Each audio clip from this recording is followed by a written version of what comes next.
నమస్కారం. AP power news ప్రత్యేక కథనానికి స్వాగతం.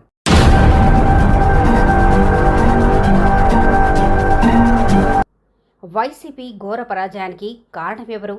క్షేత్రస్థాయిలో పార్టీ క్యాడర్ ఎందుకు నిరాశ చెందింది?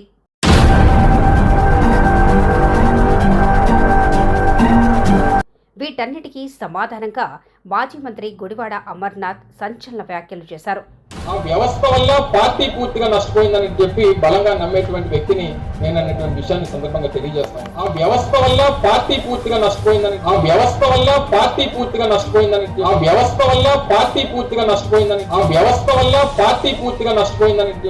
వాలంటీర్ వ్యవస్థే వైసీపీ కొంపముంచిందంటూ ఆయన చేసిన వ్యాఖ్యలు ఇప్పుడు ఆంధ్రప్రదేశ్ రాష్ట్ర రాజకీయాల్లో హాట్ టాపిక్గా మారాయి. వివరాలకు వెళ్తే విశాఖ జిల్లా సబ్బవరం మండలం బొమ్మివానిపాలెంలో జరిగిన పార్టీ ముఖ్య నేతల సమావేశంలో అమర్నాథ్ పాల్గొన్నారు. ఈ సందర్భంగా ఆయన మాట్లాడుతూ గత ఎన్నికల్లో వైసీపీ ఓటమికి వాలంటీర్ వ్యవస్థే ప్రధాన కారణమని కుండ బద్దలు కొట్టారు.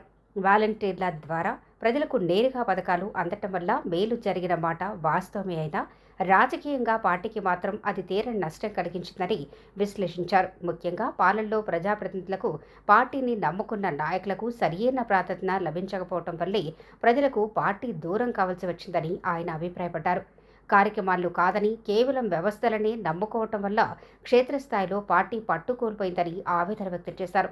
అయితే ఈ భారీ పొరపాటును ఇప్పటికే పార్టీ అధినేత జగన్మోహన్ రెడ్డి గుర్తించారని, భవిష్యత్తులో ఇలాంటి తప్పులు జరగకుండా పక్కా ప్రణాళికతో చర్యలు తీసుకుంటారని అమర్నాథ్ శ్రేణుల్లో ధైర్యం నింపారు.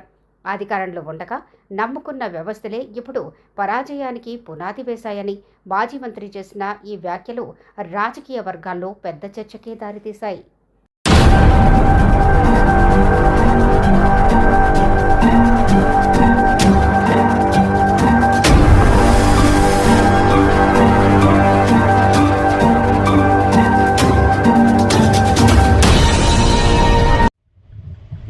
మనం ఒక ప్రాంతీయ పార్టీలో ఒక నాయకుడు వెంట పనిచేస్తున్నాం. కాంగ్రెస్ పార్టీ కాదు, మనం లేదా భారతీయ జనతా పార్టీ కాదు, జాతీయ పార్టీలు కావు. జాతీయ పార్టీలు అయితే సీఎం రమేష్ ఒకడు, లేకపోతే ఇంకొకడు మాధవ్ ఒకరు, వాళ్ళొకరు ఈలోకరు ఉంటారు.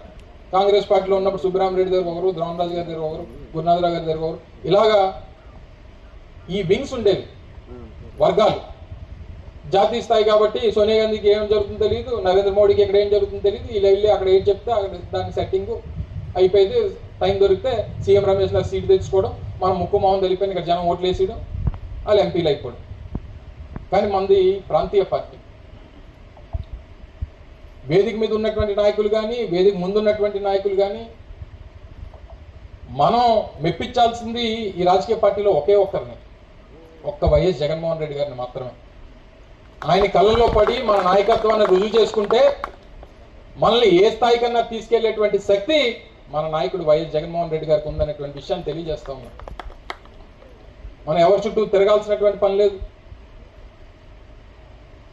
కేవలం రాజకీయ పార్టీలో మనం పడేటువంటి కష్టం, మన పార్టీకి చేసేటువంటి సేవ మనల్ని పైకి తీసుకొస్తుంది. దానికి కొంతమంది సీనియర్ నాయకులు తాలూకు సహకారం అవసరం, చెప్పడానికో లేకపోతే పరిచయం చేయడానికో, లేకపోతే నాయకుడి దృష్టిలో ఫలానా వాడు మంచి చేస్తాడనేటువంటి, పార్టీ కష్టపడి పనిచేస్తున్నాడు అనేటువంటి బాధ్యత నాయకత్వం తీసుకోవాలి, అది కూడా చెయ్యాలి.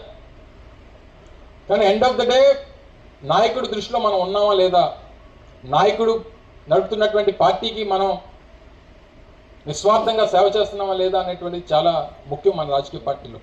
సో అందుకనే ఇక్కడ మీ అందరికీ సీనియారిటీ వచ్చింది. కొంతమంది కొత్తగా అయినటువంటి వారు, పంచాయతీల్లో సర్పంచ్గా అయినటువంటి వారు ఉన్నారు, గతంలో పనిచేసినటువంటి వారు ఉన్నారు.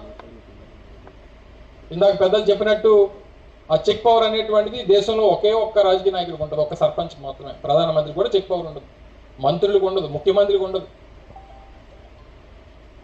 సరే, మిగిలినటువంటి అంతర్గతమైనటువంటి మన పార్టీ విషయాలు ఇందాక పెద్దలు మాట్లాడారు, పార్టీ అధ్యక్షులు వారు మాట్లాడారు. ఏ రకంగా మన సర్పంచ్లు ఇబ్బందులు పడ్డారు, మనకి ఏ రకంగా గౌరవం లేకుండా పోయింది అనేటువంటి అభిప్రాయం ప్రతి ఒక్కరికి ఉంది.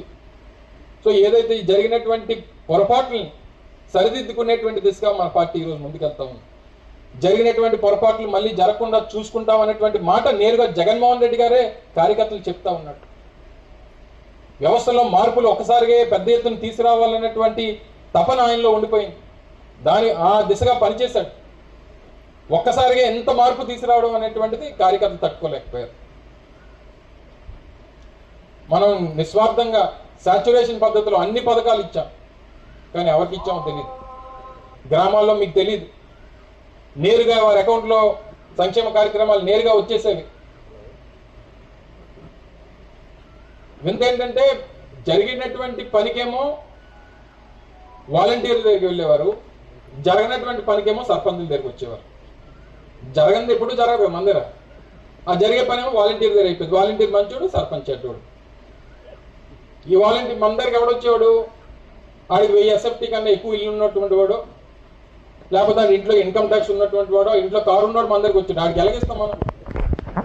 అన్ని సవ్యంగా ఉన్నవాడికి వాలంటీర్ ఇచ్చేవాడు పెన్షన్, కారు ఉన్నవాడికి ఇన్కమ్ ట్యాక్స్ ఉన్నవాడికి 300 యూనిట్లు మీటర్ దాటినోడు మన దగ్గరికి వస్తే ఎక్కడి నుంచి తెచ్చిస్తాం మనం? సో ఈ రకంగా ఒక రకమైనటువంటి ఇబ్బందికరమైనటువంటి పరిస్థితులు ఎదుర్కొన్నాం. నేను మొన్న గాజువాకలో పోటీ చేసినప్పుడు కూడా మన నాయకులు మన కార్యకర్తల కంటే ఆల్కాలు పట్టుకొని బతిపాలన ఎక్కువైపోయింది నాకు. దాదాపు 2000 మంది వాలంటీర్లు గాజువాకలో, పెద్ద కాన్స్టిట్యున్సీ, 3,60,000 మంది ఓటర్స్ ఉన్నటువంటి కాన్స్టిట్యున్సీ. రోజు వాళ్ళతోనే అయిపోయింది నాకు, వాళ్ళు బతిమాలుకోవడంతో అయిపోయింది. ప్లస్ ఒక 10% ఖర్చు ఎక్కువ. మళ్ళీ మనం మామూలు ఖర్చు